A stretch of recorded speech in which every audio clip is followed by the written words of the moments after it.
day and happiness life, mga ka-life. So sa video ito, may pag-uusapan tayo. Bakit ba kaming mga OFW is nagpo-focus sa FB Reels at sa mga YouTube channel platform? Alam niyo ba kung bakit? Kasi sa ibang bansa, guys, is malakas ang internet. Kaya kung malakas ang internet, mas maganda gumawa ng mga tinatawag natin ng mga content or mga tinatawag natin mga videos na pwede nating i-upload na libangan kasi makikita nyo yung mga memories namin kung saan kami nagpupunta, ano-ano ginagawa namin. And beside from that things, pwede pa yung kumita. Pwede maging source ng extra income. Example, kung ikaw ay merong YouTube channel, diba? So, magkakaroon ka ng tinatawag natin ng mga views. Tapos, pag dumating yung time na tumaas yung views mo, magkakaroon ka ng tinatawag na monetization. Pag na-monetize ka, pwede ka nang kumita. Dahil sa mga videos mo na pwedeng kapulutan ng aral or enjoyment, comedy, nakakatulong sa mga tao. Ganun din sa FB Reels. For example, dumating yung time na dumami na yung followers mo, dumating yung time na mataas ang views mo, pwede ka ma-monetize, kikita ka din. So, ginagamit natin ang multimedia as a source of extra income kaming mga OFW. Kasi, ito, pwede namin tutukan, pwede namin bantayan. Kaya minsan hindi na kami lumalaban doon sa physical na tinatawag natin na pagninegosyo sa Pilipinas mahirap kasi hindi naman kami hands-on. So mag-focus na lang kami sa multimedia. So from that, kumikita ba ang mga OFW? Yes, kumikita po. At totoo po yan na kumikita ang mga FB Reels at ang mga YouTube channels dahil makikita naman natin monthly may mga sweldo sila. Ako rin po kahit paano kumikita rin po yung ating YouTube channel. Kahit mabagal, madalang, at least kahit paano parang may savings ka. At hindi po pinupulot ang $100 ha.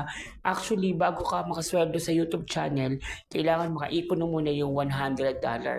Pag naipon mo na yung $100, saka ka pa lang sasahod.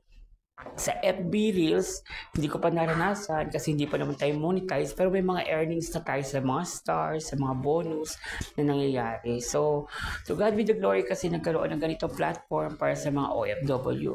Actually, nagsimula lang yun nung pandemic. So, nung pandemic, walang libangan yung mga tao, sumubok kagaya ko, sumubok ako mag-YouTube channel. Nung una nga, nagdadalawang isip ako sabi ko, may manunood kaya sa akin?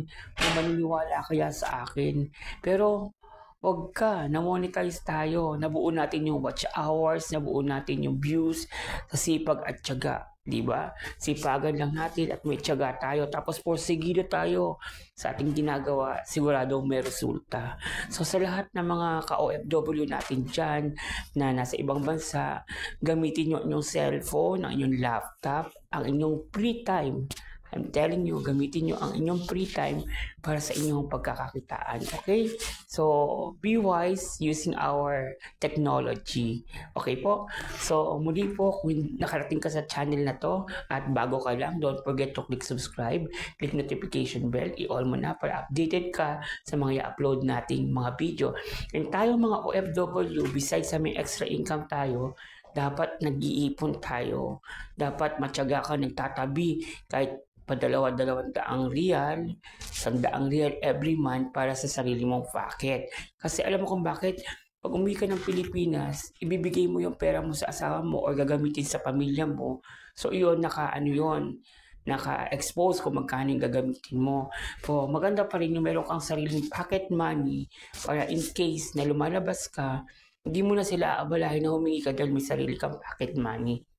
At be wise, kung meron kang extra income, gamitin mo rin yan sa negosyo o sa business na pwedeng pagkakitaan pa para madagdagan lalo yung tinatawag mo na extra source of income. So, to God be the glory. I hope na natututo kayo. I hope na huwag kayong manghihinawa, huwag kayong manghihina kung mabagal, pero darating ka rin sa finish line. At pagka nag-focus ka at dumating ka doon, sasabihin mo, buti na lang hindi ako sumuko. Kaya keep on consistency. God bless. And this is your Life Change. Leonardo Politan saying, never give up. Push mo lang yan para sa buhay na maganda at masagana. God bless.